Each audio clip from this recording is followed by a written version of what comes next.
This is Black Woman CEO. Welcome to the only podcast dedicated to giving you the raw and real experiences of successful Black women entrepreneurs. Yes, girl, we're talking about the behind the scenes strategies of what it takes to increase in your profit, power, and purpose. I am your host, Quanisha Green, and I invite you to sit back, relax, and enjoy today's show. Particularly captivating clients during a crisis. And I want to emphasize the crisis part, right? We can have all these emotions around it that may not be there when we're just trying to do our marketing and sales processes outside of it. Now, for many of you, that is still a charged process, right? And you may still have some fear and hesitation around it, even if you are generating some income, right? But the consistency that you need to have or asking for, right, a higher level of investment may still be something that you're working through. And then if you add this other component of, oh my gosh, there's a stressful time in the world, right? It can exacerbate, right, what you already had going on, right? Or even amplify it, right? Or once again, a whole new crop of things can show up for you. And then some of you may be asking the question of how can I help keep a positive mindset during the crisis? Or how can I help women keep a mindset? LaVon was saying, how can I help women keep a positive mindset during the crisis? Taking the breath with you. I need to get out there. People need me. The fact that I still have products to sell and I believe people are still buying. Will I get a no just because people are afraid of their financial situation? No one's going to buy my product. Will people have the money to purchase? How do I deliver my expertise? I think I said that one. Yes, and then breathing is important. Yes. So some of you were like me, and we went kind of straight into this is time to lead and serve, right? This is not the time to shrink. But for many people, our fear and emotion set in, and it makes us step back, right? So I'm not even trying to say shrinking is a bad thing. It's a natural human emotion, right? Where our thoughts and stuff start to get in the way and we step back. And from the very beginning, I've been pushing my clients. I'm like, go forth, go forth, go forth. So it's actually interesting to see some of you who are like, oh, I was thinking how to show up. And I'm like, actually, you were not thinking that way. Maybe you got amnesia because 4 weeks ago, when I was talking to you at the group, that was not your thought, right? So it's okay to have both thoughts, right? But I just noticed that many of the folks that, at least in our circle for their coaching, it wasn't going to helping yet. The first thing was like, oh my gosh, how do I run my business right now? How do I do it in a way that doesn't make me feel like predatory, right? And then once again, will people have money, right? Are there buyers out there? So let's just get this on the table so that we can all touch and agree. There are still people buying things, right? So there's still buyers out there. The second thing is that everyone isn't broke, right? Everyone's not having a tough financial situation, right? Because the coronavirus for many of us is just making us stay at home. But there are still people working from home, right? There's still people making good money working from home, right? And what they're doing. And think about it. While you may hear the small business owners and stuff having a really difficult time. It's mostly small business owners, right? And small business ranges from people making $250,000 to like $300,000, right? In their gross revenue, right? That doesn't mean everybody is, although that might not primarily be your market, right? Your market can be other folks like organizations or corporations, city government, right? So, we have to think more broadly. And also the challenges that people have aren't going away, right? It may be also more amplified or pivoted, right, in a different way where we have to talk to the particular things that they have going on. And I'm going to talk about the how, because that's actually the one high impact strategy that I love is the how do we do that, right? But let me go into the why part. So what is captivating clients or client captivation as opposed to regular old marketing? So I went into this more heavily in the art of client captivation. So I'm not going to go do the same conversation, but I will give a recap, right? So let me know if you ever been messaged and someone's like, hey, go to my group, here's a link. And you're like, you just became my friend. Or they're plopping into your messenger with like a flyer that their hair bundles are on sale, right? Or all you see on someone's page is, and this is not always about direct sales. It could be like, buy my book, right? Or, hey, I have a workshop, right? Let's just see marketing, right? It's almost like as if in real life, it would have been like a flyer, right? And they just hand you a flyer. Or some of us actually have that experience offline. Like a coworker may come and they're like, oh, I'm selling Avon. Here's the catalog. And you're like, I am trying to type my note to the director, right? So the idea of marketing is that you're promoting that there's the product to buy, right? So you're promoting so that people can buy, right? Or someone is selling a product, right? But the way that old marketing sometimes happened, right? Or what we can see often as like an old style marketing is thinking like the more I put this out, right? And plaster some face, almost like a numbers game, is going to lead people to buy. Right? It's going to lead people to buy, or it's just about getting it in front of you, right? So when we go into the supermarket, they have those displays, right? And think about Walmart, they're like half the price, right? And so that may entice us, and we're looking at the display, and it's like, that's marketing, right? This thing is there, right? And of course, the sales enticing you, but they're just like, we just got to get this in front of the buyer, right? And they're going to want it. Now that works for certain levels of, products, but for most of us, particularly online, that doesn't really entice us to buy. Now, client captivation is how are you actually magnetizing that person? And so captivating is more about three things. It's about connection, it's about engagement, and it's about building a relationship. So connection, engagement, and building a relationship. And once again, if we use the examples of big companies, they definitely do this, right? Commercials can be a great way to build that connection, that engagement, and build a relationship or maintain the relationship. So for example, last night I was watching, I think 911 or something, some show, and a Dove commercial came on. It wasn't even say Dove. So Dove was at the end. So all this commercial came on and it started showing the healthcare workers and the marks that they are having on their faces from all the protective gear that they have to have, because really, right, the way that their protective gear is that you cannot let the air in. So it's like literally sucking and causing red marks. Let me put yes if you've seen that. Put mask, yes, if you've seen that. So they're having like bruising and all this different redness, right? So literally, it was like 4 or 5 images of that. It was this image, that image, and it was like almost to like, it's like a slow melody was playing. I don't know if you remember those like Save the Dog, that ASPCA shows. And you're like, oh my gosh, what's happening, right?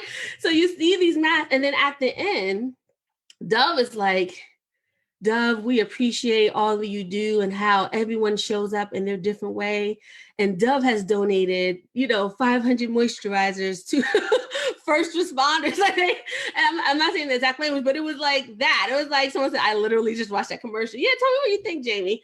Right. And so they drew you in because once again, these emotions is causing this connection with these first responders. You're like, oh my gosh, these are the people that we maybe are not seeing, and they're helping all these people, and people are dying, right? So that emotion's coming in, then they're engaging us, right? And then Dove is saying, we just donated all this stuff to these people you are caring for, right? And we just want to let you know. Next commercial. Next commercial. Right? And so now you're like, oh, Dove is so nice.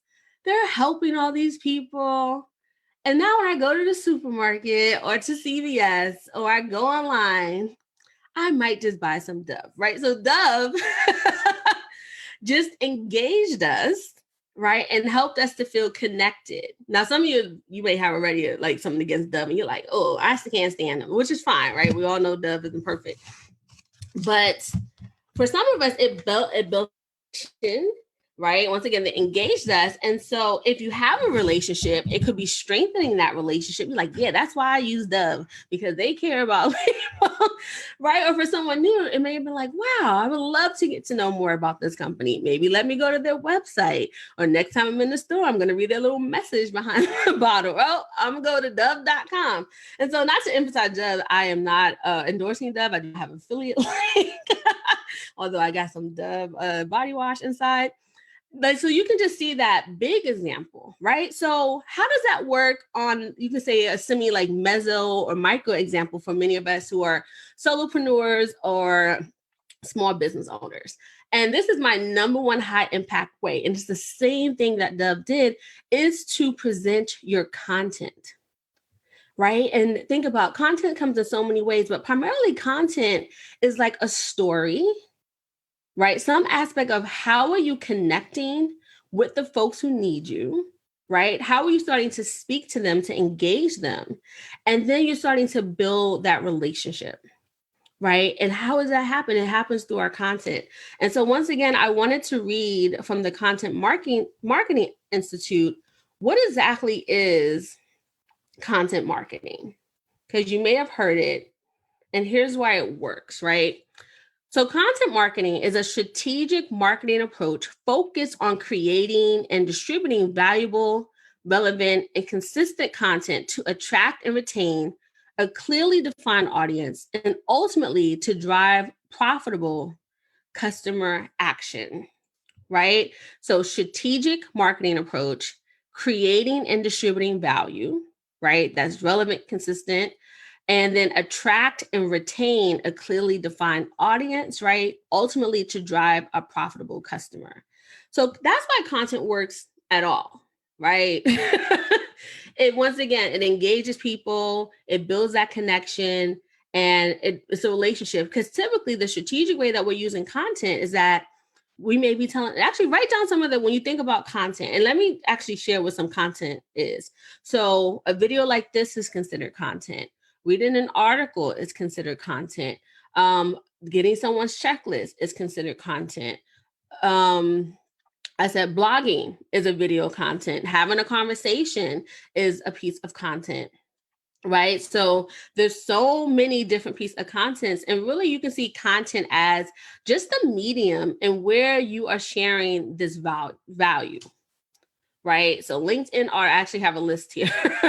Blogs and social media posts, LinkedIn articles, guest posts, guide reports, ebooks, workbooks, YouTube, live stream series, weekly content. Once again, webinars, emails, all those are content that's coming to you, right? Now, of course, there's ways to create that content to make it captivating, but we are offering value, right? And why is this high impact? So buyers need this crucial factor to make a buying decision. They need to like, know, and trust you. And how do you get to like someone? Someone tells me, what do you do to get to like someone?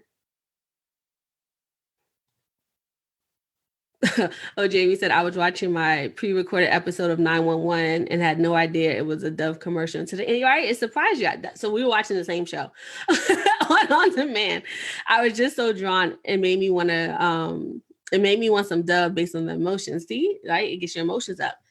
So the like, know, and trust factor. Usually we know we like someone initially, like something they do can just grab our attention. And then they start like hanging out with us, right? There's this exposure to them. And then something that they're saying is connecting with you, right? Or resonating with you. You may even feel heard. You're like, wow, this person's talking about my experience, or I like this stuff too, right? So something in their words starts to endear you to them, right? And then the knowing part, for much content that we particularly use for marketing of any type of product, we start to tell stories, right? So case studies, testimonials, your own story serves to help build that know factor, right? So they like you, their content is talking to them in some way. They know you, right? So all the stories, they get to know you, even what your clients may be saying about you when you share testimonials.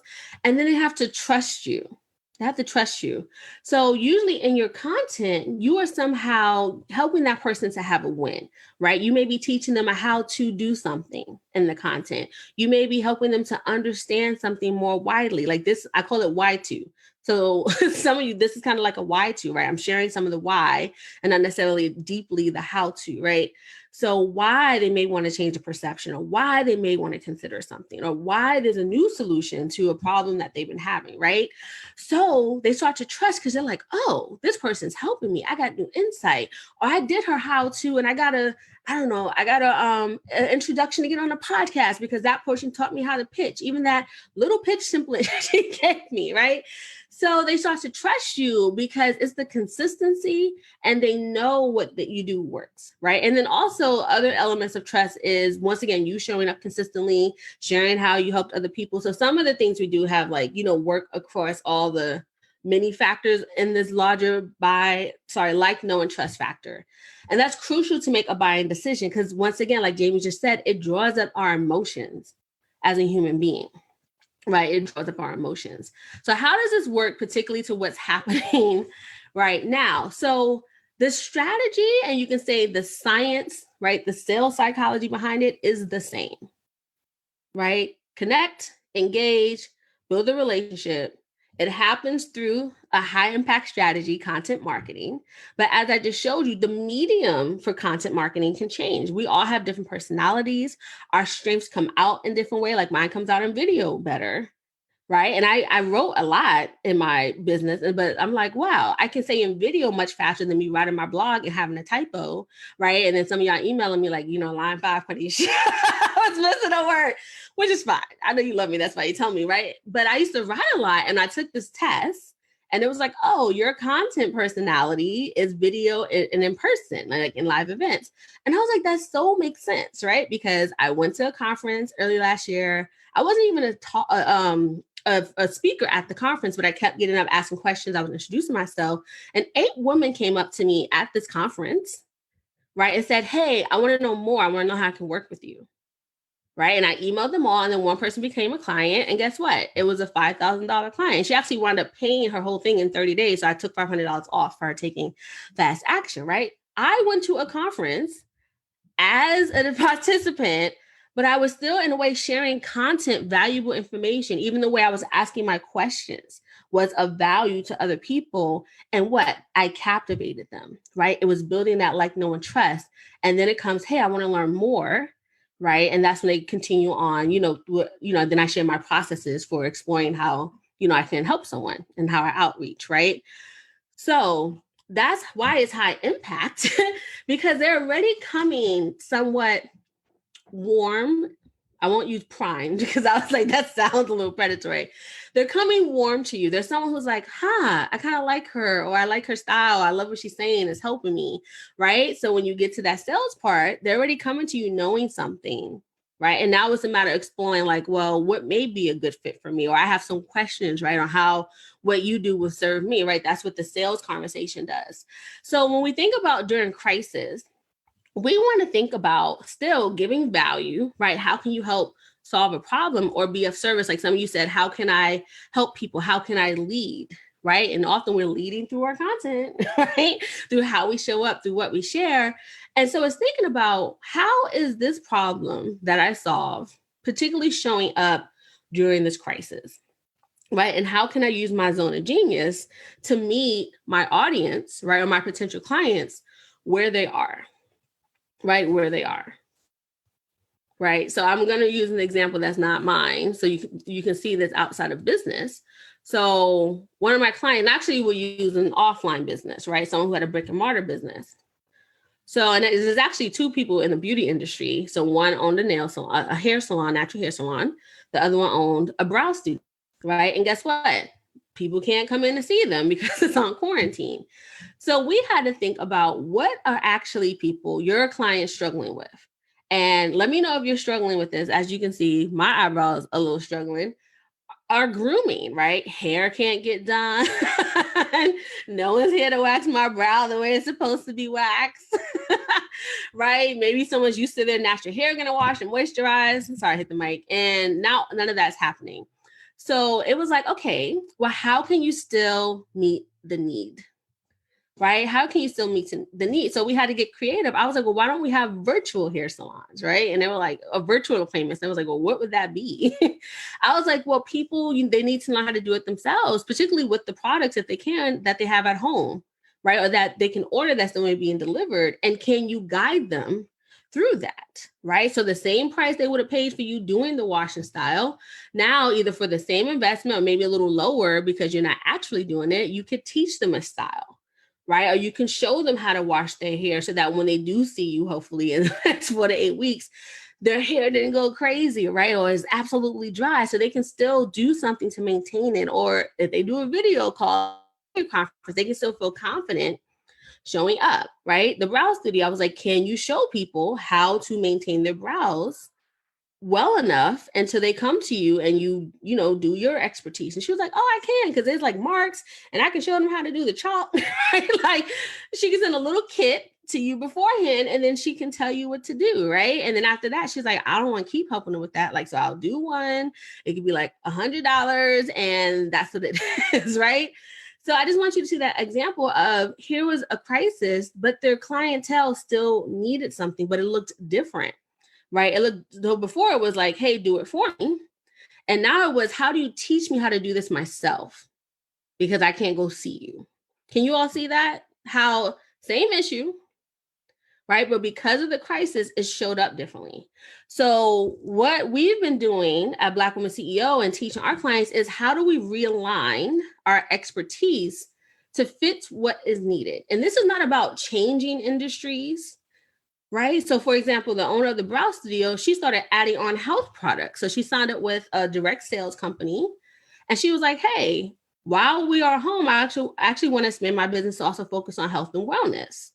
Right. So I'm going to add some products. So she actually added something and she wants to continue to do it. So she was like, I'm going to add these virtual services, which I'm going to keep after. Right. So now she created a new source of revenue. She diversified her revenue. I'm going to add these health and wellness products because my clients are always talking about this. And she also does like skincare and some other stuff. She was like, your health, right? And detoxing is so important to all these other components that I actually help clients with. So now I can focus on that. And then when we're off of quarantine, I can go back to actually doing the services, right? Facilitating them that's under her expertise.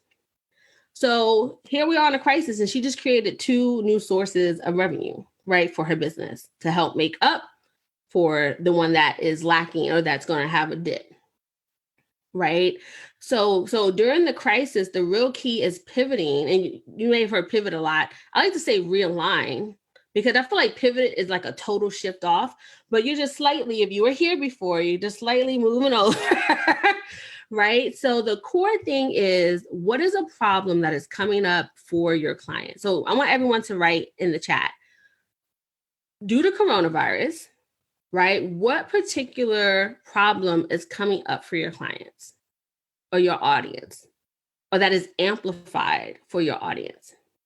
That's within your zone of genius, right? So don't tell me, oh, people are reading more books. And it's like, well, do you help people read books or do you get books to people? And you're like, no, I'm a psychic. It's like, okay, well, why are you telling me about books? Right? So that's within what you help people with. What are you seeing as a problem that's more pronounced, right? So while you all that, I will tell you mine, a Black Woman CEO, right? What did we say when we came on? There's some people who are like, I need to step up as a leader, right? And then there's some people like, hey, I want to shrink because I don't know what to do. Like, how do I, run my business? Right. And so I saw that, hey, I need to focus on the content piece. Because content is what positions you as a thought leader, right? Content is what positions you as a go-to person. Content actually allows clients to come to you when you do it in a strategic way, right? Where you're engaging them, like I said, telling those stories, and then have a clear call to action that guides people into your formal sales process. And for many of us, that's having the call, right? The enrollment call, strategy session call, discovery call, right? And your content can help facilitate that for you. And it works in good and bad times because, right, what did I say about the bad? That you may need to realign your messaging and speak to where people are or what they need right now. So I know people want money, right? They want to maintain their money or they want more money. And then what I know they need is that they need to learn how to do content, right? They need to learn how to captivate clients so people are coming to you. And that happens by the means of content, right? And then people need to know what content is most effective, which is video marketing nowadays, right? It's the most effective, right? And especially online, you can literally get on a video like this and sell, right? Or get leads for your business. So, right, I've been calling it live stream for leads. That's what we've been teaching our clients here at Black Women CEO, right? But then if you're offline, right, it's still like, how are you getting your thought leadership and your content out? Right. So that may be, doing leverage marketing where you're writing for a publication, right? Or you're pitching to Forbes for a story, right? So offline, it may look somewhat different. Maybe you're doing a collaboration or a partnership to still connect with your ideal audience and serve them where they are. You own a restaurant. Maybe you're like, hey, we can't have people in here, but we're going to realign to do deliveries, even if you maybe never did deliveries before, right? Or actually, we're going to, contract with the hospital and have meals come, right? So you can realign. So it works both online and offline, actually in good or bad times. And I told you why it captivates, right? Because it draws people in. Because essentially, when we start to share our content, it allows that person in the crowd to raise their hand and like, oh, she's talking about me, right? I have that problem. That's how I talk about it. What else does she got to say? How is she going to help me? Or how does she feel like people need to solve the problem? Right. And so then you could be strategic around that. So particularly during this crisis, the question is, how has the problem changed, or what is more pronounced for your audience right now? And then you still use the same tactic of you showing up as a leader, right? Because here's the thing. Many people don't speak. Many people don't write books, right? People are extremely shy to get on video like this. So while we may say, oh, well, people get on video all the time, it is a small minority of people. So your audience sees you doing something that they probably would not be doing themselves, right? And then once again, how we deliver our content in that valuable, relevant way, it elevates you as a leader, right? It elevates you as an expert. It elevates your credibility, right? And that's all that trust factor. They're getting to know you because you're showing up consistently. And then ultimately, they probably like you because you're meeting their need and you're talking to them.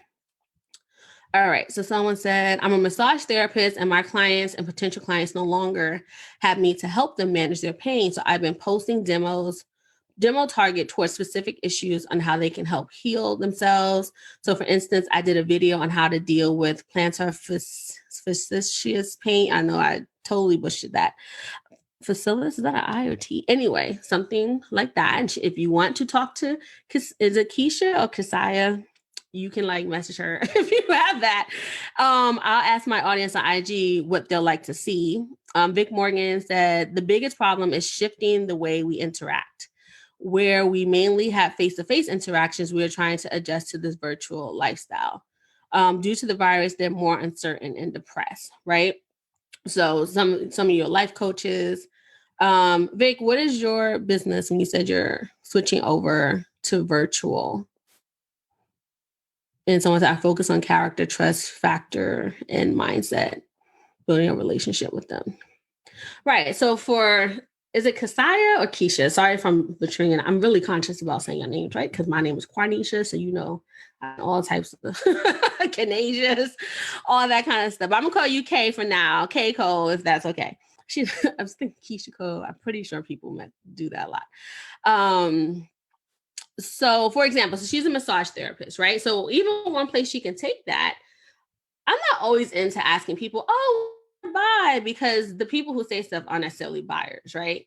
So, right. So you want the people who are ready to take it to the next step. So say you're doing your IG, you're showing people how to heal, maybe how to relieve their back during this time until they get to the massage therapist. You can say, well, actually, I'm actually doing virtual sessions with people so that one-on-one, I can meet your particular needs around your back, right? Because what usually happens, or why do we go to a massage therapist? We want a customized experience to what we are struggling with, right? Many of us don't go to a group massage, or we don't go to self-massaging, right? So one, you can definitely teach people, here's how to take care of this at home, or we can meet one-on-one, right? So as a group, you can say we're doing a group where we're talking to everybody, like a yoga class, right? Everybody, or we're going to actually all stretch together and do some things, everyone who's struggling with XYZ. Or if you want more hands-on support, or you need more of strategy, you can definitely schedule a virtual massage intensive with me. It's $100. This is what you're gonna get, right? Or it's $200, and this is what you're gonna get, right? Then you sell it, right? Benefits and features. But you see how though, K Cole, that you're asking the people to come who are ready to get the one-on-one. I don't need to ask you if you need it. Obviously you need it. You are here doing this free class with me. But for those of you who are ready to take it to the next step, right? So I'm giving you a real valuable question that you can put in all your content, no matter the medium. For those of you who are ready to take whatever you do to the next step, right? To actually launch a business this month, to actually get control of your emotions, right? To actually real estate, actually to buy your home still in the next 2 weeks or the next 2 months, because you may say there's all this, virtual things that you can do to watch your homes, right? To see the homes or to help them with the process. I'm trying to think of some of you other organizing, right? If you're ready to get your house in order right now, let's talk, right? Because we want the people who are ready, right? So yes, all of you showed up. There's like right now, 15 live, who knows how many. The last video I did, it got over 400 views, right? So there's all these people who are engaged. I attracted them through my content. But when I say those of you who are ready, it may be like 1 to 3% of your audience is actually ready to buy from you, right? But if you don't make the invitation to those who are ready, you're doing them a disservice. So if we accept that there are buyers, if we accept that there are people still struggling right now, if we accept that there are people who not only have the financial resource, but who have the time, the mindset, right, and the willingness to start to solve their problem, right, or get support with it, then we all have buyers. And so the question is how we captivating them. And the number one way to do that is to show it through content, because then we're showing them through value. It's a value exchange, right? It builds that like no trust factor. It's a value exchange, but then you have to have that key component of the invitation, right? People are not going to just come up to you and be like, oh, I want to buy from you. Sometimes you randomly will get that, but often people will leave. Right. And they'll be like, oh, I got to go find someone to help me write my book.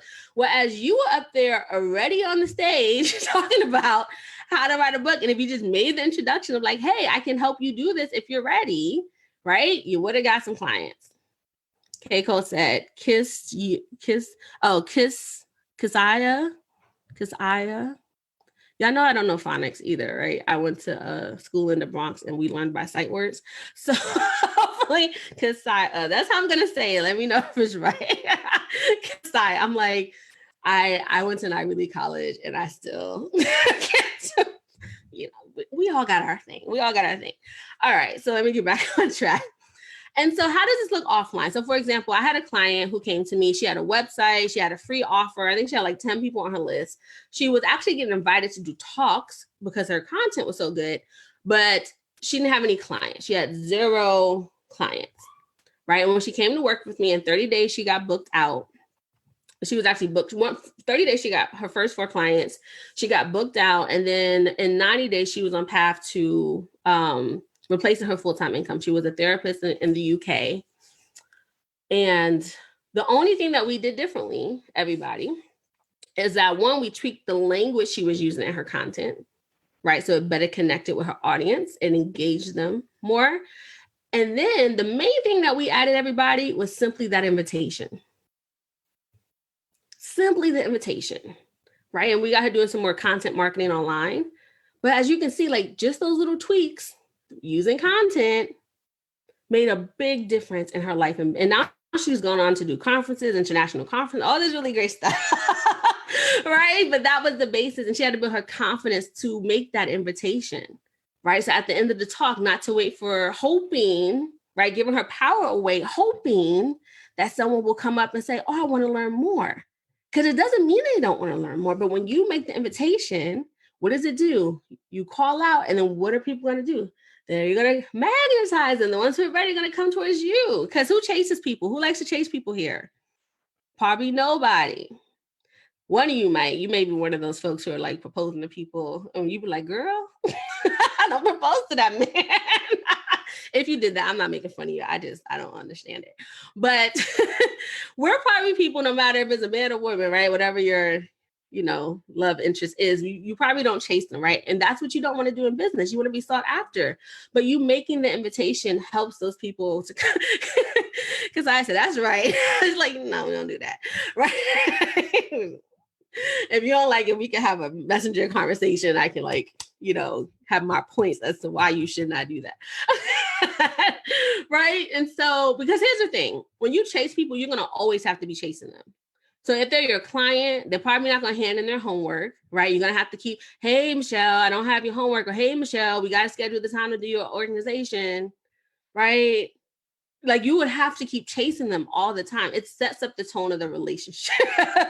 So you want to set the tone where everybody's coming, right, to the space equally, right? Or you're positioning yourself still as expert and they're coming to you for guidance and support. So there's a whole psychology behind this, right? So that's one thing. So how to captivate clients during tough times, the icky way, right? So a lot of what I just explained to you is the non-icky way, right? You're showing up, you're giving content. If you already have like a list or an audience, right? Or even if you only have your social media, you're making invitations to people. Like I made an invitation to most of you to come watch this, right? And then I thought about things of like, what even the things I'm going to talk about that I'm going to put in these bullet points would actually engage my ideal audience and what they're struggling with, right? You may want to know, like, what just is this client captivation? What is this number high impact strategy that Quanisha's talking about? Because I know she generates revenue. And she even said her business hasn't really changed as a result. So she's doing something and I want to know what it is. And then because some of you thought about like, I'm not going to sell because it's a predatory. Am I taking advantage of people? Right? That's that icky way. And so the icky way will be just plastering people. Right? It will just be, once again, that plastering, just like not engaging, not even asking people like, hey, what are you struggling with? It would just be, once again, that hard kind of selling, chasing people, just putting your flyer up, messaging people. That's that real icky way, right? Or if someone's talking to you, you're trying to do the hard sell, right? You're not listening to them, right? You're almost telling them like, well, here's what you need and this is what you're going to do. And they're like, well, how do you know I need that? Right? So when you think about a used car salesman, sometimes that could be that icky way. Another icky way is that you're just playing on people's fears. That is an icky way, right? Because it's almost like you're helping to perpetuate the anxiety or the fear, the frustration. And they're like, yeah, if you don't buy that now, your house is going to fall down. You're like, what? And so they're buying sometimes out of panic, right? Out of panic. And you don't really care if they have a transformation or the result, right? They're sometimes buying because they're like, oh, I'm so scared. Or I got to like try to fix this because this person said my life is going to end if I don't go ahead and give them this money to learn this real estate class, right? So sometimes when people go to seminars, that's why they get kind of like, I'm going to miss out or something's going to happen with my life if it's not a good seminar, right? So the non-icky way is to, one, use the content to show your value, to build that like, know, and trust factor, because one, that helps people know that you're not preying on them, right, in the first place. And you're giving first, right? It's almost like that servant leadership. You are giving them something of value first. And then another way that it's not icky is that you just make an invitation. So for example, I was even having a conversation with someone in the group and I was like, hey, our Meant for More workshop can help you because we're going to talk about more about how to have more profit in your business and that kind of stuff. And then I asked her, would you like, right? I didn't throw it at her. Would you like it? And then she responded back, yes, I would. And I was like, okay, here's the link. Right? So I see ickiness as, let me just throw this link at you. You said you had this problem, here, go sign up. Right? No, let me ask you if you even want it. You may be like, no, I already doing something next week, right? So that's a non-icky way. So one, coming with value, and then being strategic about how you ask the question to see if someone wants to move along, right? And kind of like your I'll say your profit roadmap. That's what we talk about here, right? And your sales process, where eventually you may propose to them in the sense of that you're inviting them to actually hire you in that way. So a lot of the call to actions for our content that's not icky is inviting that person to explore more. So for example, an enrollment call usually is free, right? Or complimentary. And then in that call, you may be seeing if they're a fit for your paid offer, right? A webinar is usually free or complimentary. And then you're seeing if they're a fit, or they're going to see through your presentation, right? Depending on what that call to action is, if they're going to go sign up for your intensive or your course or whatever like that, right? Sometimes people do a video live stream series, and then there's usually a call to action at some point for their workshop or their signature offer, or it may just be for the call again, right? So we can see if you're a fit for XYZ program. So, that's where it becomes non-icky, because it's all these permissions that need to happen. Hey, do you want to sign up for the webinar? Actually, you go fill your information out. It's there. And now you are still taking this initiative to sign up, right? And come to our space as the expert, right? Where we can help them explore and once again share some how to, some why to, right? Tap into the mistakes and myths that they can be making and then give them the solution. Right. So can you see the difference? Like icky is I'm a friend you, or even if I know you, I'm gonna come and just say, throw a link in your box. And you're like, what is this about? Like, what are you doing? Or you're like, hey, take a look at this. And I'm like, I don't know. No. Right. That's kind of icky. Right. So not giving people permission. Right. Or tapping too much into that fear where you're like, it's an anxiety-based decision.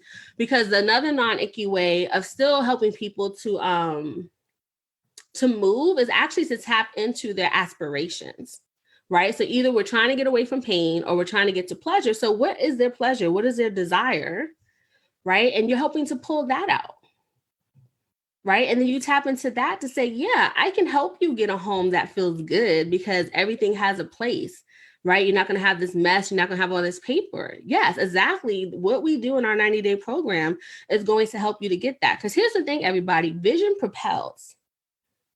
Vision propels. When we do it from fear, where it feels icky, those people often stay in their frustration or they don't know how to move forward with you. So even if they hire you, you're going to have to keep tending to their stuff, right? And you won't see that forward movement. Let me know. Just put vision down if you kind of have seen that as a service provider, that the people that come to you who are scared and frustrated often don't move, or you have to do more like coaching, even if you're not a coach. You're like, I'm a strategist for organizing, but you like almost giving that person therapy because they didn't get clear on their vision. And sometimes it's not that we're doing it predatory. Sometimes we don't know because we were taught to like, oh, tap into that person's pain. But if they're not really ready to get towards the pleasure part, they can be stuck, right? Because the vision is actually what's going to propel them to do their part, right? To do the work. Do you all see that? Just put yes if you kind of see how the icky and the non-icky way works. Right? Also, a non-icky way is also your intention. Right? Are you coming to this space to be authentic for yourself and to be of service? Right? To really help people for where they are and for what they're going through right now, and knowing that you have something to help them. And that if you don't help them, that's you being like stingy with your knowledge. The analogy I like to use is that we're all in a desert. We are thirsty, right? And you know that there's a well that's free or a spring full of water.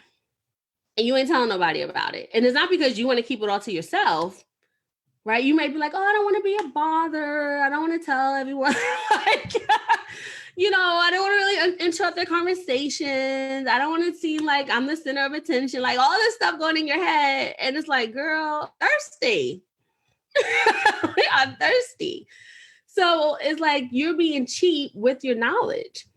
That's what happens when you don't share it. Because then what? If you shared it and then you even taught us how to get to the well, we will love you because you're like, oh my gosh, she helped me so much. I was dying of thirst in the desert. Right? Put well if you get the analogy. Put well if you're like, oh, I definitely can see by sharing and showing up that I'm being stingy with my knowledge, right? And your gifts. And as you can see, that person was being stingy because she was in her head and she was letting her ego get in the way of actually how she could show up and help people. Right? So put well, right? If you're like, yeah, I'm doing some of that, right? That your own thoughts and insecurities and your doubts is getting in the way from you actually showing up and serving people and letting them know your solution, which is the well, like, hey, my well can help you, right? Sell your house during this crisis. I have figured out how to show homes online, right? And even get all the mortgage stuff done. Like we don't have to stop working with the banks and the mortgage process and all these other pieces because I figured it out. I got a solution back here, right? I got the well. And as you can see, it was still non-icky because you were inviting them, that you may have guided them through your story, through talking to them, hey, what you want to do is be careful of the alligators on this side of the world. I don't know alligators in the desert, right? And then you may have this myth that there's really not alligators in the desert, but there are. So you want to actually go to the left 3 spots. And then you only want to drink 3 handfuls because you've been so thirsty, right? You have to make sure that you don't overdo it. So here was this person who was a guide through that, right? So, and that's an expert. So sometimes we think expert as this guru, right? Instead of thinking of it as a guide, many of you are guides here, or you're a strategist, right? You're helping people think through things, or you're a coach where you're asking strategic questions to help them come to their own conclusion, right? Or you're a consultant where you're like, I'm gonna tell you what to do. Help you solve your problem.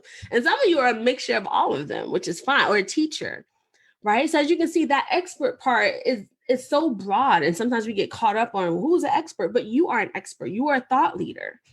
And people need you to show up right now. And you don't have to feel bad, right? And we know that there's buyers. And even if there's all these people watching your content, but once again, you're saying if you're ready to invest your resources in getting support with this, if you're ready to work with someone, right? If you're ready to get your own customized strategy to deal with your back pain, let's talk. Or go here to schedule a call, right? Or go to this page because we're having an intensive and you can just go and roll. So by saying, are you ready, especially if you have the resources, all those buyers in the room are going to be raising their hand, right? So you're not going up to each person and be like, hey, you got money? You got money, right? Or what you going to buy? Why you here? Why you on the call? No, my job is to share captivating information, just like yours is, give value, and then make an invitation. That is my very non-icky way, just making an invitation. So put invite in the chat if you totally get that non-icky way. It's just you're giving value, you make an invitation because you already know that there are buyers in the room. And for those who want to go to the next step, you're doing a service to them, right? Because it's a disservice if you don't invite them because now they got to go search for an answer and you have the well. You got the well. Right? And so you're just inviting them. And nobody feels icky. Nobody then feels like they were taking advantage of anyone because you both then are exploring, can we work together? Right? Can we work together? Are you a fit for me and am I a fit for you? Right? Or is my work a fit for you? Right? And this is what you can do right now. So part of the whole captivating clients during crisis is figuring out what exactly is showing up for your clients or your audience, right? Your potential clients now as they struggle with the crisis. And once again, the crisis can be anything. Right now we have coronavirus, right? So it may be like, how do we take this online? How do I still buy my home that I wanted, right? Now that everything's closed, how do I still get in touch with the mortgage lender, right? How do I, or we were in the process, like not all the paperwork started. How can we continue that? Or how can I see the house during that final walkthrough, right? So some of it may be, you may not have the answers yet, but you're kind of gathering the questions, right? And I call that market research, right? You may be asking your client questions. Hey, since this coronavirus, how do you feel like your hair's been impacted as a result? Or during this coronavirus, how do you feel like you've been showing up? How have you been feeling since this? Like a life coach, how are you feeling? How are you managing this? What particular problems are coming up for you? Right? So we may even need to do some of that research to find out, or just really listen to your people, right? Even a check-in saying like, hey girl, how are you? I miss you. I know we don't get to go to our, client session on Friday. So I just want to see how you were doing. Right? And that person may share the particular challenge they have around that. Right? And then once again, you can say, actually, I can support you with that right now. Would you like to hear about it? Or, hey, girl, I actually been thinking about that and I'm trying to figure out how to solve it. When I do have the solution on how we can do something, would you like me to come back and share it with you? And it could be guy or girl. I just like to use girl because, our pronouns are not often used. And she might be like, yeah, come back and tell me about it. And right. And when it's ready, you're like, hey, Michelle, I know we were talking and you were worried about your hair. So actually, I have the virtual sessions ready. Here's how it works. Would you like me to send you the link to schedule one, or do you have more questions? right? I'm happy to jump on the phone. Sorry, I'm playing with my earring. That's up here. I'm happy to jump on the phone and talk to you about it to see if it's a fit for you or share how it's a fit for you. Right. And once again, this non-icky way works no matter you're in crisis or not. But because we all are probably so conscious about, people's situations, the fact that people are dying, right? We want to be conscious of how we show up in an integrity, right? In an authenticity to still make sure that we're operating our business. So I get that consciousness around it. Right. And I get that some of you may have, and I have it too, right? So I'm like, how can I honor the moment? Right. And maybe even be a little bit more softer in my approach, or even ask for maybe even more permission, right? Before I go inviting people to the next process. Or how can I create community? That's one of the reasons why I launched Magnetize, and I made it a sliding scale, because I was just like, I just want to help y'all show up, and I want to teach you my way of content marketing. And I help you to do that. And right now, I'm not too concerned of whether or not you can pay $1,000. I'm just like, I want you to pay something so you're invested, but I'm more concerned with helping you because I know these skills are what you need to make it now and later. Right? Because also part of client captivation, like we said, building that relationship, it may take a couple of touches. Like the sales research shows, it can take 6 to 8, some as high as 12 people's contact with you or seeing your offer before they actually buy from you. So that's why that's showing up consistently, right? Which you can still say is part of your sales process, is part of your marketing. It's still a way to captivate clients without being icky, right? You're giving them opportunities to interact with you over time. Right? Some people will be immediately ready to buy. So that's why we want to make that invitation right then. Right? At the beginning, like, hey, for those of you who are ready now, but then you're building that relationship also through your content over time. Right? So that's really the gist. So client captivation is all about connection, engagement, and relationship. The number one high impact, and it works online or offline, right, is the content marketing. And there's so many ways to do it. And I kind of named all of them: guest blogging, webinars, all these other talks, right? Talks. A lot of talks are virtual right now. Offline could be you submitting an article to a paper publication, right? That's sharing your content. 5 ways to get through this as a mom when your kids are driving you crazy at home. You can go pitch that to the Metro Mom of Philadelphia Metro Mom, and then that can go out to all the thousands, right? And then with the invitation in your bio, hey, my name is Jane, and I would love to invite you to grab my 3 steps to controlling your kids in quarantine. Click here to go get it, right? So even in your bio, you can still make an invitation for offline, right? And once again, there's lots of offline things that you can do to share your expertise, right? So once again, this works in good or bad times, both online and offline.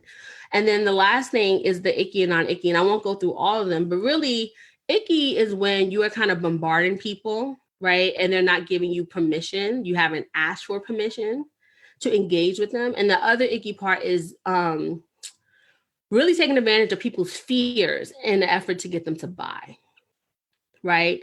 Whereas the non-icky way is a lot of permission, right? Asking permission. Hey, can I send you this link? Would you like to come to this? Do you want the link to that? Do you think that this would be a fit for you? Right? And then also making the invitation, say, hey, would you like to explore this more? I'm happy to share the link. The first step that people take in looking to work with me is a call. Would you like that? Right? So a lot more permission marketing, because once again, it's allowing them to make a decision, right, on how they want to move along the next step if they're ready. Is asking, the non-icky way is asking the question, hey, would you like to learn more? Or if you are ready, right? Because we only want the people who are ready, not the people who are frustrated, but you can be frustrated and ready, right? Particularly the people who are ready to do the work to get to where they want to go, right? For many of us who have service-based businesses, even products, are you ready to get your affirmations? Right? Your affirmation box. I don't know if Levon's still here. Right? Are you ready? Right? Here's some affirmations you can say to yourself. And if you're ready to get our kit, click here. Right? If you're ready to actually practice gratitude every day, click here to get our gratitude journals. Right? Mamie, I don't know if Mamie's here. I thought I saw her. Right? So that's how that works. That's the non-icky way. What do you all think about that? I'd love to hear what resonated with you. If you like this, hit a reaction. Remember, that helps the video to go further. It helps another sister to rise. Did you like it? If it's just like thumbs up or heart, let me know. And then as you write in the chat, I'd just love to hear your number one takeaway from today, or even an aha moment, like maybe something that stood out to you about this whole client captivation. And while you all are doing that, because I know there's a delay, so I want to invite you. We are all kicking off, at least in Black Women CEO, for you all. We're having our April Meant for More. Let me know if you know you're meant for more, right? Meant for More workshop week. It's literally about 7 days of content, video content, and live streaming to help you learn how to elevate your confidence, right? And then emancipate your earning power, right? You might be like, Quanisha, well, what does that mean? Let me put it here in the chat so you can enroll.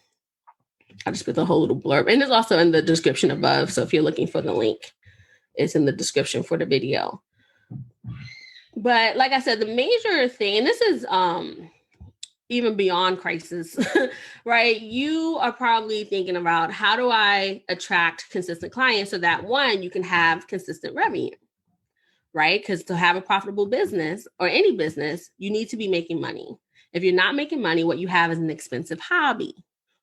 And I know you probably don't want to keep having a hobby, right? And then for those of you who are in the growth phase, you may be at this point of like, okay, I need more clients to come in so I can increase my revenue. And then ultimately that revenue helps you to have the life that you're desiring, right? Because you're helping them. Of course, I trust that you are delivering and delighting, right? But you need maybe more, or you need to learn how to increase your pricing. And that may mean you need to learn how to package your expertise and your services, right? So there's a lot of ways to actually make more revenue. That's not about getting more clients. But with all of this is consistency, right? And it's you having the confidence and courage, right, to actually show up in the marketplace successfully, right? Because you need confidence and courage to be successful, right? And it's always not about what you know. It's about how you are actually implementing what you know and how you're showing up in the marketplace. So for some of us, it's a lack of confidence, right? You may not be confident in what you do, or that people want to buy it, right? Or that people will buy it at that level. And maybe a lack of courage where you're like, Quanisha, I cannot get on a video stream like this.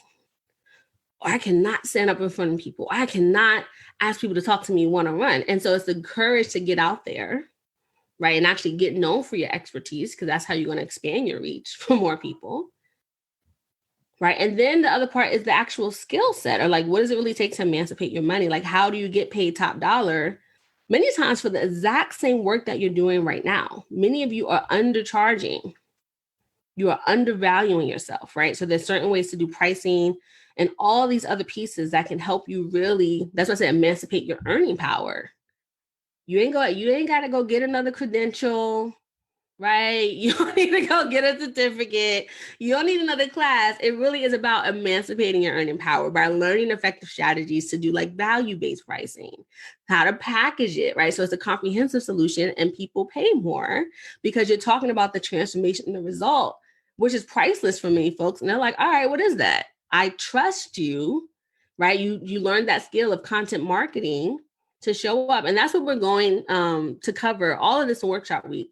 And for some of you who have, like, I've done this as a 3-day thing a couple of months ago, and folks joined Black Women CEO, like, this is the information that I teach our clients, right? And they just kind of get more of the hand sheets and me and like all this other stuff to the next level. But so the 5 must-haves to find clients now, we're going to talk about that. Like, what's the foundation?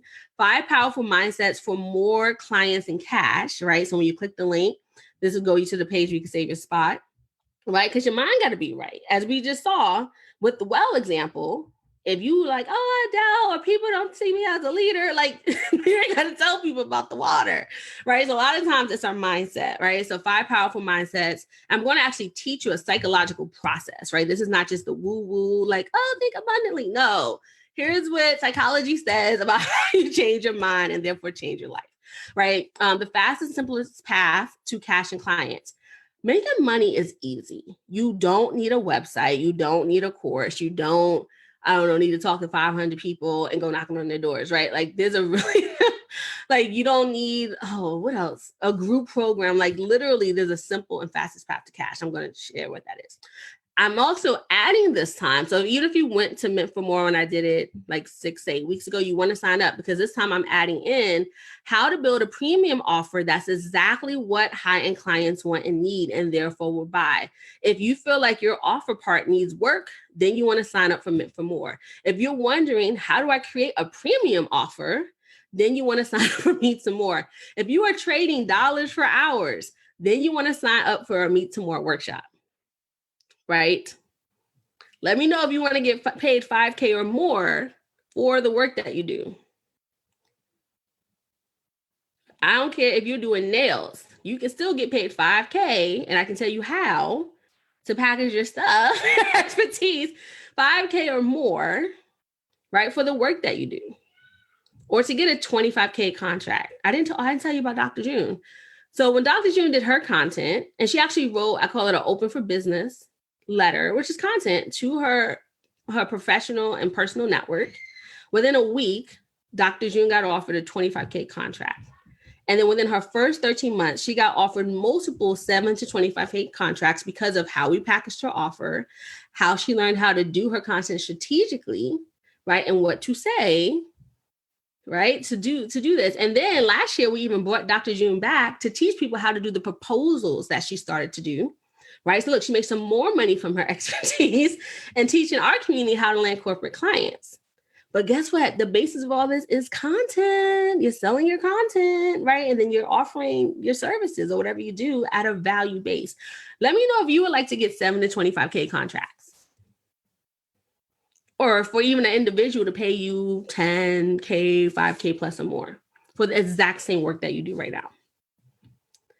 Right? So we're going to teach you how to build a premium offer that does that. And then how to talk so high-end clients will invest.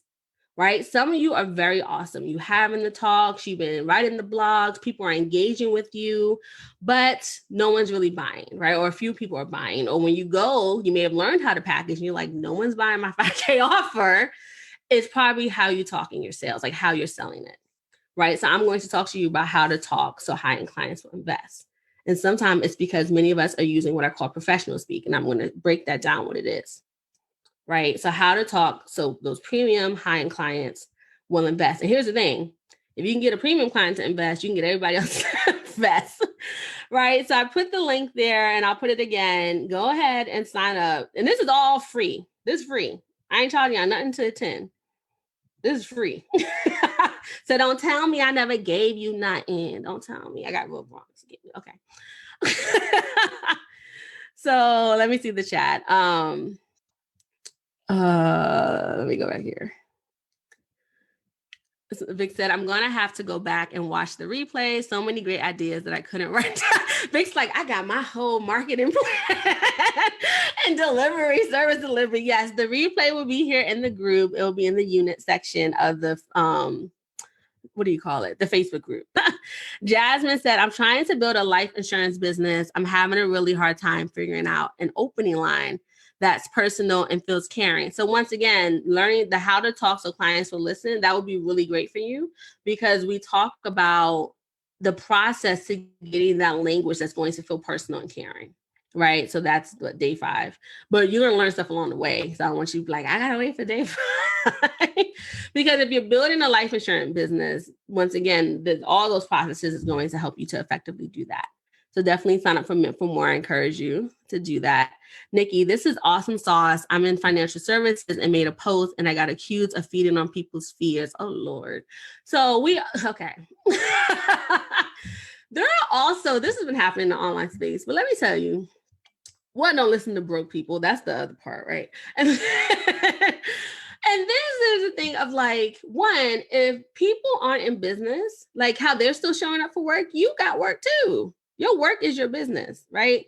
But the thing we do want to check, Nikki, is the language. So like I said, sometimes depending on our language, if it's like fear, right? Maybe you're just like, oh, your nest egg is going away. And it's like, oh my God, I'm losing my retirement. Right? That may be like digging into the fear. And that's why it could seem icky. So I'm not saying that you're exactly doing it. I'm just giving you an example. But a non-icky might be like, hey, do you want to secure your future for now and later? Right? Here's some ways to protect yourself. right? Start to call your creditors to do this. So you see how like you tap into the fear and probably can give the same information. And then people may see that as helpful, right? Versus feeling like, oh, you're feeding on people's fears. So once again, it could be us looking at the language, once again, and how you're sharing. Is it tapping in? And even if you didn't do it intentionally, if it taps into people's fears, sometimes people see that as predatory. And then also it could be people who don't understand business. And the fact that you are talking at all, the fact that you are making an offer, right, they see as wrong. And we don't care about those people. We love them. They can be our friends and our family. But unless you are a business owner, do not talk to me about my business. If I didn't hire you to be my consultant or my coach, like, no, please, that's your opinion. Okay, that's nice. And if you need some more support, Nikki, even now I have a video. I was like, during crisis, to sell or not to sell is not the question. So even in between workshop week, the rest of the week, if you want to get some more of my insight about that, you can definitely, listen to that. Okay. Wynette said, hi, my name is Wynette. I'm actually studying for my insurance exam. Oh, you was connecting with Jasmine. Would it be okay if I connect? I love when you all get together. Yay. Vic said, I signed up this morning. Awesome. Okay, Jasmine and Jeanette are talking. Let's talk. Nikki said, I like that, trading hours for dollars. Yeah, I don't want y'all doing that no more. Because it leads to burnout, right? It leads to burnout. Because let's say at the minimum, you are asking someone to pay you like $100 an hour, but you want to have, let's say even if you just want to get to 60K a year, right? I know many of us have higher. I'm just trying to do simple math, right? So to get to 60K, you need at least 5K a month, right? And 5K a month, what is that like every week? Let me just pull out the calculator. 5,000 divided by 4. You would need to have $1,250 coming in, right? Every week, right? To get to the 5K a month. Now, if you tell me, oh, I charge clients $100 an hour, and I'm not pulling that out of nowhere. Like I have had people tell me that, and I'm like, that's all you want to get paid for your hour? And you're not just giving them an hour because you're doing the prep, you're doing an hour after that. So what people think is an hour is really like 4 or 5 hours, right? But I digress. So even if I just get like each client's $100 an hour, you would need 12.5 clients or hours, service hours every week, right? And to times that by 4, that's 50 hours a month so far. 50 hours a month that you would be working just on client delivery. That doesn't include your marketing. That doesn't include prospecting. That doesn't include sales conversations. That doesn't include what else? The admin and operations. So just on client delivery, that is 50 hours. Let me know if you want to do 50. I put 50 if you're like, yeah, I want to do 50 hours a month. No. 50 hours will not allow you to own your time. 50 hours, it will not allow you to travel around the world. Or if you were traveling around the world, you in Paris near the Eiffel Tower, you're going to be at that little cafe serving your clients or in your hotel room trying to do this 12.5 hours that you needed to do that week. Right? Or if you go take vacation and you don't service your clients, now you're losing out on that $1,250 because you're trading hours for dollars because you didn't package your work. Right? So I wanted to even do that math lesson, right? No more trading hours for dollars. If you want to learn how to not do that, come to the Meant for More workshop. So we're going to talk about that. Y'all put in the hearts. No, I really do this with my private clients, even our group clients. Some of the folks here at Iron Network and some of you are, have been private clients. I get down and do the math because we have these perceptions, like even 60K is not a lot after taxes, right? So we have these perceptions about, it'll be this and it's that, it's make 5K and I'm going to just charge people $200. And I'm like, well, let's do the math. And I do the math and you're like, wow. And it works the other way. Like there'll people tell me, oh, I'm not that much of an expert. And then we do the math. They have like 20 years of experience. They got a degree from Cornell. And all these certifications. And I'm like, you're going to sit there and tell me you're not an expert? Well, you have 25 years. And for the last, whatever many weeks that is, every week, you've been working 10 hours and you did all these advanced classes. You teaching people at the corporate training and you're going to tell me you're not an expert, right? So it works both ways. It works both ways. Okay. You see, y'all know workshop we're going to be hot because y'all getting this right now. Imagine like 7 days of this. Okay. Okay, Nikki said, I already read yours. Tiffany said, I've started getting those 1K, 2K contracts by working privately with you.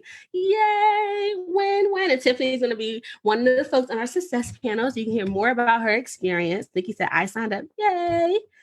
Jeanette Awanet, let me know. Hopefully I'm pronouncing your name correctly. Maybe Wanet. Mrs. Q Green, love your wisdom. Thank you for your bravery and sharing your wisdom. Thanks for the invite. You all are so welcome. And Stella said, I'm creating a group on mindset, not sure what for the freebie. What I've done is too much information for free. What a list of things you need to know, mindset, like morning routine, self-care, journaling. I keep getting, so Stella, this talk, we're not doing how to. And Stella, you're in Magnetize, you're in Aya. So we can do more of the coaching. So go ahead and actually copy and paste what you wrote and put it in Aya or in the Magnetize group. Probably more Aya, right? And then we could talk about this more, and then you can even share a draft of what you have. So for those of you who don't know, like in our programs, I will actually look at your content. Private clients, they can send it to me in email, but in our group programs, I often tell people, go ahead and post your content, post your questions so that I can really give you some personal feedback on it. And also the other members, it's kind of like the mastermind part, they can give you feedback. Because for some of you, the folks that are with you may be your ideal clients, right? Or there's someone in your market. And y'all are just smart women anyway, right? So if we all are learning the strategy or, they're learning it together, they may be like, oh, well, remember Quanisha said, you don't have your call to action at the right? So they can support one another. So definitely go do that so we can give you some more coaching and support and how to. All right, everyone. How did this feel? How are you all feeling as a result of today? I'd love to hear how you're feeling. And while you do that, I'm going to take a sip. Do you all feel confident, or at least are really open maybe to the process of captivating clients during crisis? I do want to know, do you feel more confident? And just in general, how are you feeling as a result of our session today, our Talk Tuesday?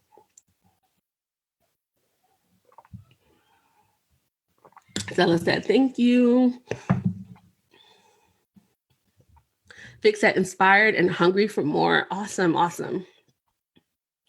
Yeah, and I will be giving the exact schedule out within the next, my goal is the next day because I had to revamp it. So this way you even know when the sessions are so that you can put them in your calendar. Jamie said, thank you. You're so welcome. Oh, Jamie got like the top fan little diamond. Oh, that's so cute. Top fan of Black Woman CEO. And while you're doing that, y'all, let me go to the other group to see if there's any questions in our Facebook group. Okay. Sorry, y'all. I didn't see it over here. So Carlene said, hi. Hey, Carlene. Jamie said, due to the coronavirus, my clients are struggling with their kids being home constantly and not having a moment for themselves. I'm trying to focus more on the motherhood role in family versus a blended family or co-parenting aspect because there isn't much child exchange going on during social distancing. Oh, that's a really good thing. Yes, I'm struggling with my kids when I'm not in a blended family.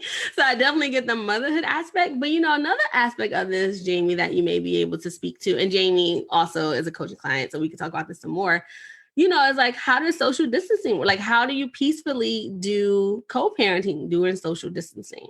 Like, so say if your spouse or your former spouse or, baby daddy, whatever, was supposed to have the kids on the weekend, like, how does that work? Because you're like, my kids ain't going out there with corona, but it might be like, you guys can have your special time in, live in the room together and we won't bother y'all for like 4 hours. That's really interesting how it may happen. Like, are you going to risk him coming with a mask to come to the house? Or you're like, okay, we got to figure out a virtual way for you to have your private time with. It's really interesting. So Jamie, there may be some things to speak on around that. Okay, Sharice, you were putting well from the well. Yes. So we don't want to be stingy with our gifts and with our knowledge. Okay. All right. Y'all fired up. Awesome. Jamie, you see that too? I was like, wow, look at that. Nikki said, thank you so much. Top fan. #top fan, Jamie. Awesome, awesome, awesome. Well, I'm glad to hear that this all served you. Once again, whether in the link in the description, I put it in the comments too. I want to invite you to come from Mint for More. When you click that link, it takes you right to the sign up page. So you can just hit save your spot now. And all you got to do is sign up. You'll get an email letting you know that you're in. So make sure you look for that email, look in your spam folder, put it whitelist or move it to your inbox if you use Google Gmail so that you don't miss the email that we'll have coming up with your action guide, so your workbook for the week, as well as the other announcements. And yes, there will be replays. So the videos will be up for a limited time, but we also I was getting excited, but we also send you an email of the replays, right? So we really try to make sure that you signed up for the action guide. So we want to make sure that you're getting notified about the workshop when we're going live. And that's also why I asked for your number so that you can get the text alert. Because if you're like me, you may not be by your computer, but that text message coming, you're like, oh yeah, today's the session. Let me hit the Zoom link, right? Or go to the Facebook group. So we don't abuse it. We're not going to text you 5 times a day. It's just like, hey, we're going live at 2. Here's a link, right? Or just a reminder. Or the action guide is ready. Click here to get it, right? So just making sure that you stay informed. So that's why we ask for the numbers for the text alert in that way. Jamie said that's actually has been happening. Yeah. So it'll be interesting to talk about it.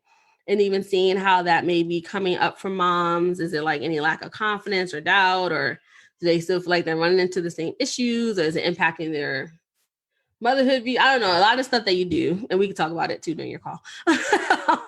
And she said people are saying that they have not been exchanging. Some are compromising depending on the state they live in. Yeah, so it may be some effective ways. Let's have a workshop to talk about how you're going to navigate this during that.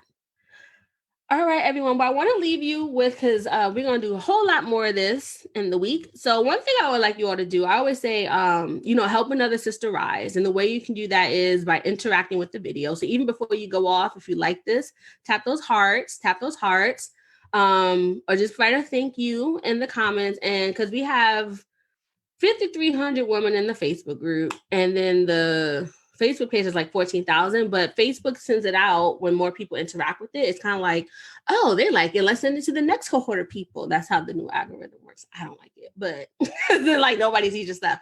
But the more you interact with it, that will help to do that. And then share it. Go ahead and share it to your page, or share it via messenger to someone that you know, or also just share the link from Mint to More. Like, girl, you need to be in this. Just sign up. You figure it out later. You'll meet Quanisha. Or have them come into the Facebook group. So, we definitely want to impact more women. And the way we're going to do that is by sharing, right? Word of mouth. Just think about, that's been our lives as Black women. Like, girl, you need to go see this. Girl, this is on Lifetime, right? That same way you tell your friends, do that with your business, right? We know Black women are the fastest growing group of entrepreneurs. So sisters need this information. And we talk about it from our experience, from a culturally relevant point. So this is your first time really having an experience with us. This is really how I show up. Maybe a little bit more calmer. Can I take my deep breaths? But this is how we show up. This is how we teach. This is how we interact. And this is how we foster community. So if you can do that, if you can share it on your page, or if you want to share it via Messenger, just you getting it out there, I appreciate it, because it really is helping another sister rise. And definitely feel free to share the link. If you have any questions, send us a message.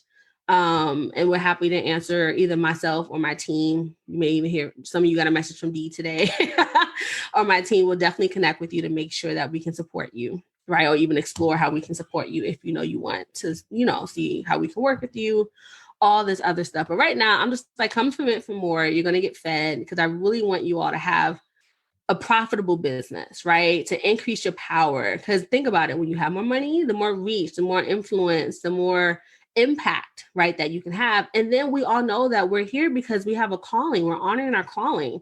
So even you're increasing in your purpose as well as your profits, right? That's why it's meant for more. Some of you know that you are meant for so much more, right? And that's why it's called the Mint for More workshop, to help you increase your profits, power, and purpose. So I will leave you that. Our motto is that power is the ability to create your reality. So go forth and be powerful, sister, and I'll see you soon.